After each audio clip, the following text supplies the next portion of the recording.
Tone with Black Cat Forge Welding and Leathercraft. Today I'm going to do a couple of videos on how to forge two items at the same time. I'm going to choose a bottle opener for this project since it's the one that I usually use this method for all the time. And the reason why I'm doing a video on this is I've had a lot of people fire questions at me, not so much on the cost of what it costs to make an item, but how to be competitive in a current market or to sell your product when the market doesn't seem to want to pay the price that it costs to make. The best way that I've found to do that is to forge two like items at the same time. It's easier when starting out to make sure you do two items that are the same. You don't want to be working on a bottle opener or working on a steak toner, but it's just not going to work out. Not as very easy. So, for this, I'm going to use a standard bottle opener. And to give you just kind of a reference as to why I forge these two at a time, is it takes me a half hour to make one. So I was thinking, well, you should be able to make two in an hour. Problem is, it doesn't work out that way. I made a batch of 10 of them, and it averaged out to about 1.5 an hour. The time was being lost in between heating of the second bottle opener. It was just enough time to throw me over my hour mark. So I even tried assembly line like Henry Ford did, and it still didn't work. I did just the bottle opener ends and then just worked the other side. It still was 1.5 an hour. When I worked two at a time in the forge at the same time, it actually doubled my production, and depending on the style of the bottle opener, I can do anywhere from 2.5 bottle openers to 4 bottle openers. Now, 2.5 bottle openers, you got to remember, I'm working two at a time, so that's actually 3 bottle openers an hour, or 4 an hour, depending on the style of the bottle opener. This video here is going to be part 1. I'm going to go over what makes things easier for forging two things at the same time. Not so much how to make a bottle opener. There's a lot of people out there that have videos out on making bottle openers. When I do the video for making the bottle openers, you will get to see it in stereo. So if you miss it on one, then you'll catch it on the other bottle opener. So, there's a few really main components when you're forging two items at a time. Number one, and the most important when you actually get into it, is going to be the forge. The other one is going to be the layout of your shop. You're forging two at a time.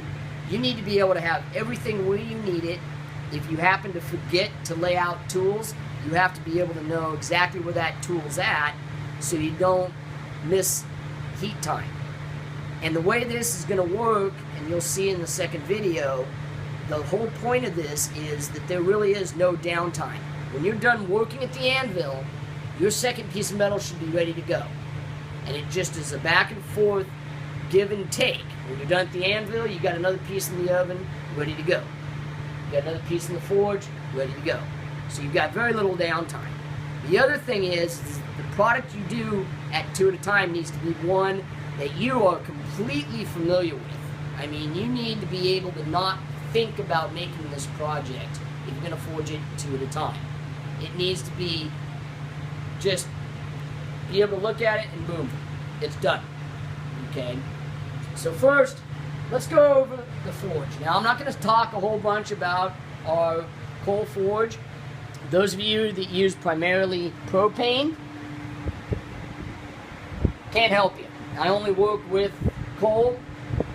Propane may be easier to work two at a time. I don't know. If you want more basics on how to maintain a coal forge, you can check out my earlier video I did on maintaining a coal forge. However, I'm going to go over some of the basics, and for forging two at a time, they can become very, very critical. So think of the forge, and if you've never worked on a wood cook stove, you may not be able to do the analogy, but it's similar to a campfire. The closer to the heat source on a wood stove is where your hotter part of the stove is, and that's where you do your hot cooking. The farther you move away from it, the cooler it gets. Same thing with a campfire. The center's hot, higher is cooler, out is cooler also. So the forge works the same way. Right now, this forge is at a resting heat, or what I consider a resting heat. I have still my individual layers. Down at the bottom, we've got an airspace. Then we move up through our yellows, oranges, reds, and then up into our black heat. Okay? Right now, we have a lot of those layers. We can control those layers by hitting the air. The longer we let the air run, the more that heat comes up to the top and works its way out. So now I brought my yellow up a little bit. When I work 2 at a time, I try to work more in the top of my forge. It's a little easier. But it means I've got to bring more air up in order to get my heats that I need. Another thing is I tend to work at a little bit lower temperature or lower color range than I normally would 1 at a time. You'll probably see that I will work mostly in the red and the oranges. This is just kind of seems to where I end up at, to be able to swap the metal back and forth. If the metal's a little cold, you still need to work it. The point of this is you've got no downtime in between working the metal. So we're going to do that by adjusting the air and also adjusting the level of our iron within the fire when we actually do the video. Okay? So that's something to keep in mind. The center's real hot, it radiates out and up for our cooler heats, and you're going to need to use those within your forge. Another thing to be aware of, and this is why it's really important, is you need to be almost as familiar with your coal forge as you are with the product you're making, and maybe even more so. You need to anticipate what that fire is going to do, or you're going to melt up your metal, or you're not going to have any heat at all, and it's going to be very hard to work the metal. Getting the timing down is going to take a while.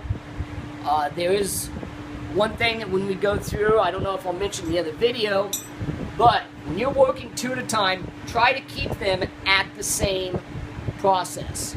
So if you bring one out and you make the nice loop, and then the second one, and it goes back in, you bring the second one out, and you're going to have to take another heat. You just can't quite get a nice loop for the bottle opener. Then go ahead, put it in there, pull the one that's ready, do what you have to do to it, but set it aside. Let the other one get back up at the same spot. Okay? It's real critical when you first start doing these to try and keep them together. It makes it easy. I can throw them out in different steps, but I've done over 300 bottle openers in this process. Keeping a track of which one is ready or not. I've tried a couple of different ways. Okay, I've tried staggering them, putting them in at the same time, working them both from different sides of the forge, which works. The problem is your fire doesn't always cooperate, and what you think is going to be ready may not be ready. I put one piece in, came back from the anvil, that piece isn't ready, I put the new piece in, the piece I just put in ends up being ready to work again before that other one that was in there. So what I found that to be a little easier is to just work them both, either from either sides, or I like to work off of one side of the forge and just work by the heat. Sometimes they'll stagger, sometimes they'll jump each other. The point is to try to keep them to the same process. It'll be easier until you've gotten quite a few done. Then you can start jumping around depending on tools that you have to use. So that's the basics on that. You'll see it in operation within the next video. But now, I'm going to go over, take kind of a quick panoramic of the shop, Jonathan. My son's videotape. Johnny. Videotape for me. Then I'll have him get out and if you can kind of get a, just kind of, actually maybe go over there, buddy. You'll kind of get a better view of the shop over there. So, if you notice how everything's kind of laid out, I am literally about no more than 2 steps from anywhere I have to go. We're going to be using the vise. All my tools that I need are either set out or are always in the same spot. You always put your tools back in the exact same spot when you're forging, because if you come out with hot metal and the tool you need is not there, you need to be able to grab it. And if it's not in your spot, you're going to lose that heat, and that's time wasted. And that is really the whole point about forging 2 items at a time, is to not have any wasted time in the shop. You maximize your time, maximize your production, and that allows you to bring your cost down. Because if you shop labor is $20 an hour and you can produce 1.5 bottle openers, we'll say just around even 2 bottle openers, okay, you can sell them each for 10. The problem is, if you can double that, you can make 4 bottle openers in an hour. Now you can be competitive, possibly bring them down to 5. That's actually a little low, and it's just an example. The lower end on my bottle openers is generally around $10 an hour, but my shop labor runs me about 30 an hour, and then I've got metal and materials on top of that. But this really isn't about cost, it's about maximizing your production. So if your cost costs you so much to make one item, you can cut that cost in half by forging 2 at a time. So we're going to go ahead and move in to the second video. I can't think of too much more that I was missing in this one. So we'll move into the second video, and that will not have too much commentary. It'll be mostly just forging the metal so that you can see the process and how effectively it works and how there is no downtime. Okay? Thank you.